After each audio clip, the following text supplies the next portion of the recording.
अटल जी तो बचपन से मुझे जानते थे।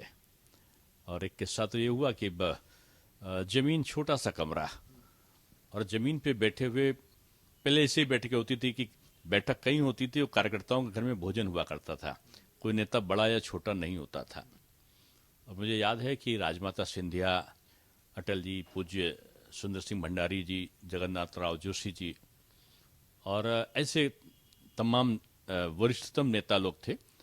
लखनऊ का एक ऐसबाग जगह है, वहाँ पे जगदीशपुर धर्मशाला है, उसमें नेताओं की, जनसंघ के नेताओं की बैठक हुई। मैं छोटा था, छोटा मिस कम अवस्था थी, 70 का दशक, समझिए। आगे का था, मुझे सन अभी ध्यान नहीं आ रहा है। तो घर पे थे, और उस समय घर का भोजन हमारे घर पे हुआ, तो धर्मशाला मेरे घर के पास में था। तो सब लोग परोस रहे थे उनको भोजन। तो घर के लोग ही बनाते थे, घर के लोग परोसते थे।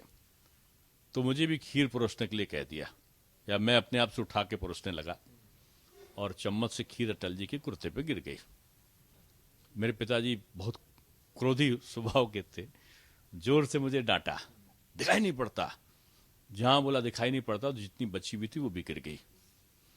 अब तो मार मार निश्चित थी, पिताजी पिटाई कर देंगे। लेकिन अटल जी साहब, व्यक्तित्व का व्यक्ति, मुझे आज भी याद, उठा के सहला के बोले, अच्छा किया बेटा तूने, तेरा बाप जो है वो कंजूस है। और पादाजी, उनको भैया कहते थे वो, अटल जी, बोले आपने बहुत दिन से मुझे कुर्ता नहीं दिया है, आज इसीलिए इसने कुर्ता खराब किया, आपको कुर्ता नया मंगा के देना होगा। फिर अटल जी का नया कुर्ता आया, पहना, हास्य में बदल गया। तो बचपन से ही उनका एक प्रतित्व भाव का आशीर्वाद प्राप्त करने का सौभाग्य मुझे मिला।